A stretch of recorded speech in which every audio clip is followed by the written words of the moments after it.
compañero Khalil Michel Presbot. Buenos días, República Dominicana y el mundo. Soy Khalil Michel desde el Gobierno de la Mañana, sembrando una semilla de fe, porque el que siembra una semilla de fe cosecha un frondoso árbol de bendiciones. Mis salutaciones para don Bienvenido Rodríguez, Bienvenido Rodríguez León, mis compañeros de Inside, de Once de Cabina y por supuesto los dominicanos de aquí y de allá que se levantan diariamente a construir un mejor mundo para todos. Dominicanas, dominicanos, voy a hablar de un tema hoy que gravita e impacta directamente en lo que es el diario vivir del dominicano, que es la aprobación del Código Penal.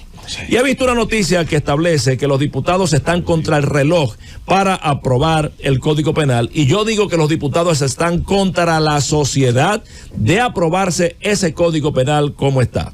Miren, la noticia.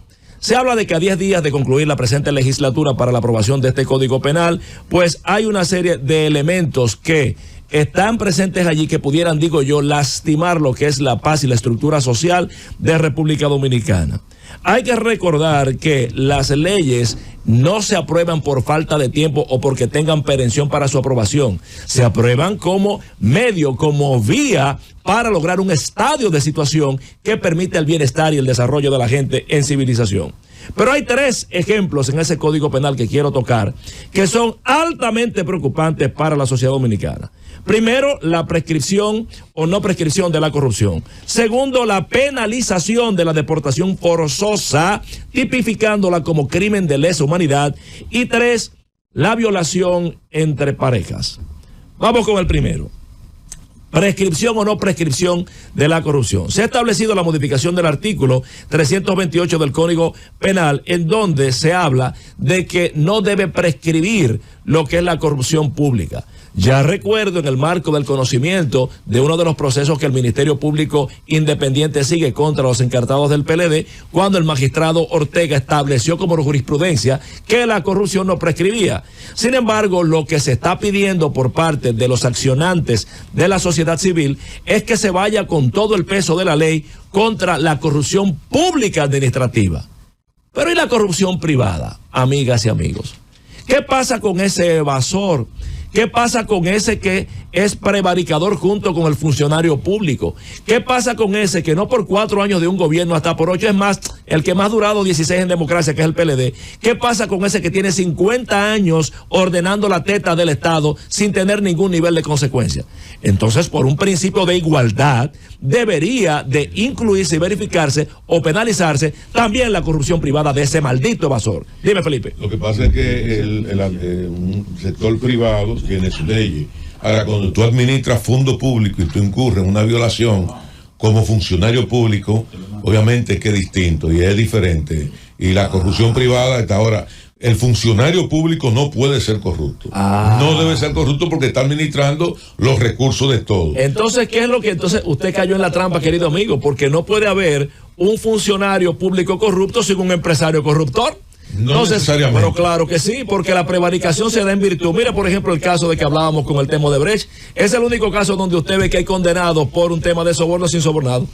Bueno, pero entonces ¿qué locura es esta? Ahí entra la asociación de malhechores, el cohecho, y tú involucras al empresario en una red de corrupción administrativa pública. Está tipificado ya. Y ahí entra él, y esa parte de ese delito él no prescribe. Está tipificado ya lo que es el accionar de la corrupción administrativa pública. De hecho, ya está una procuraduría especializada a esos fines, pero se está pidiendo la no prescripción por vía de consecuencia. Entonces tiene que ponerme también lo privado, por un principio de igualdad. Pero vamos a lo otro. Oigan esto.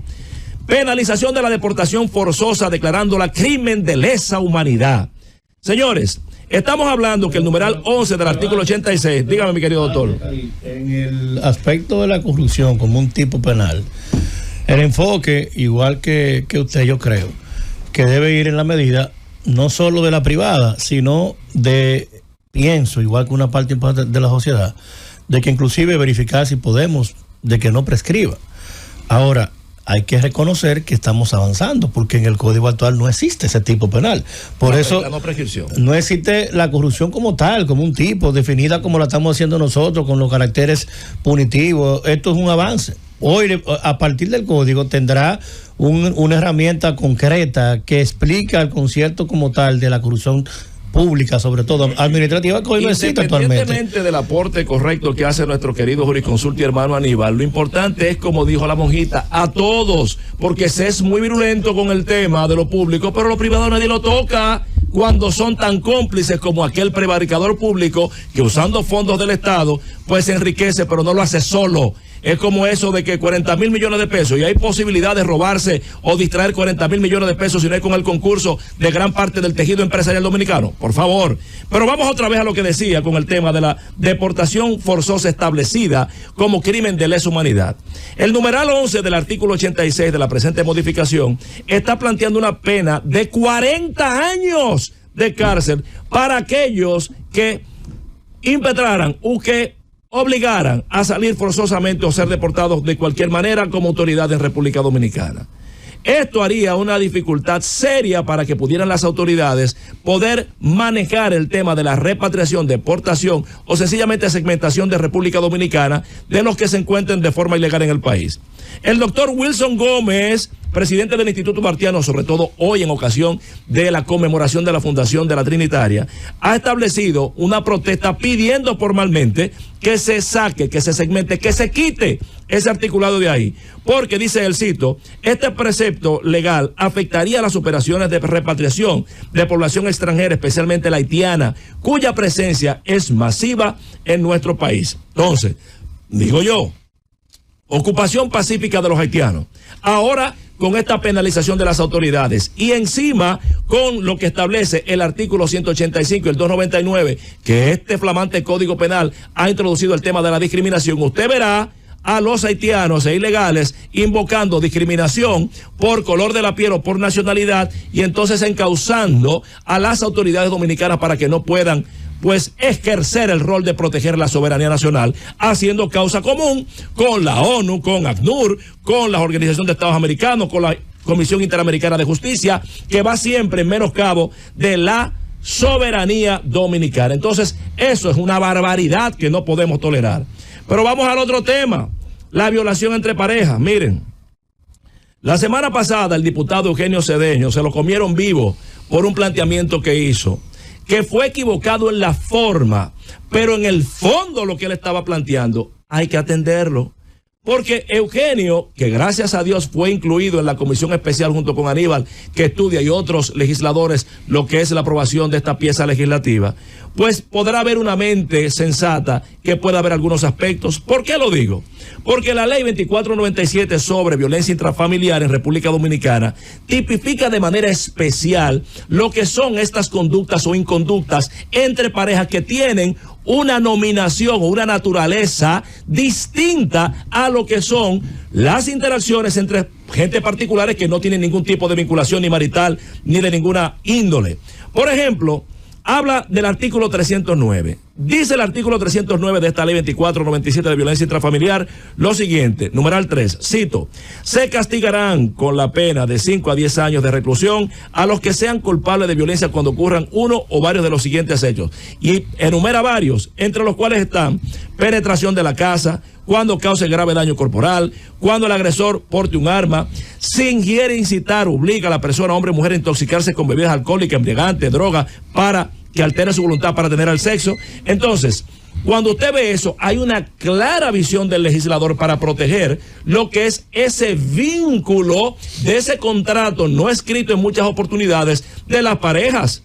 Si eso se manejaba como estaba en el Código Penal, pues habría un problema muy serio en lo que es la interacción de las parejas en República Dominicana, porque vamos a ver esto, imaginen ustedes, una pareja matrimonial normal dentro de su casa, que tienen un contrato implícito dentro de ella, no jamás para tener ningún nivel de actividad sexual de un lado y de otro sin consentimiento, pero tienen eso.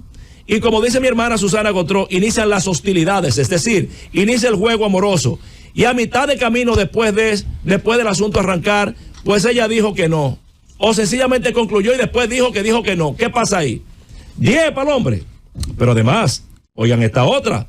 Una pareja está peleada, como hay 80,000 matrimonios en crisis, está peleado, él se fue de la casa y resulta que hay un periodo, y todo el que ha tenido algún deje lo sabe, hay un periodo en donde ese hombre y esa mujer, aunque estén dejados, siguen teniendo algún nivel de contacto sexual entre veces porque naturaleza obliga.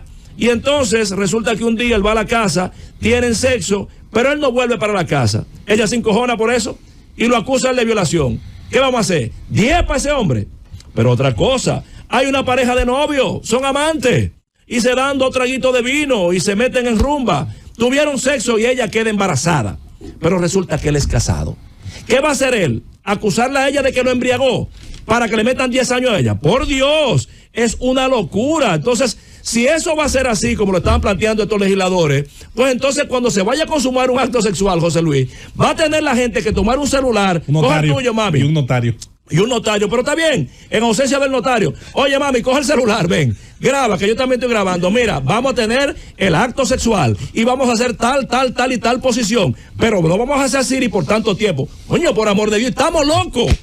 Hay cosas que son implícitas, que tienen su propio código de comunicación. Entonces reflexiono finalmente diciendo, Fernando, que la ley hace el delito. Y la ley, como discutí incluso con Mendoza en Nueva York un día, es que moldea la estructura social y puede inducirla.